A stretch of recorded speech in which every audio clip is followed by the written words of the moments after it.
Ayan po, sinushow ko po sa inyo ang akin na munggo. I soaked it already since yesterday.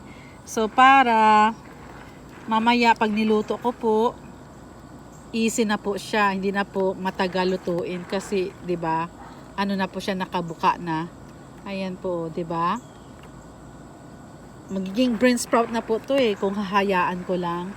Pero ito po ang gagawin ko kasi noon ang tagal-tagal pag kumukulo, ang tagal-tagal maging soup. So, kailangan isok mo siya bago lutuin para easy to cook. Ayan po, ano ko lang po sa inyo, show ko lang po sa inyo yung aking munggo beans. Para easy sa akin mamaya pag ako'y nagluto na.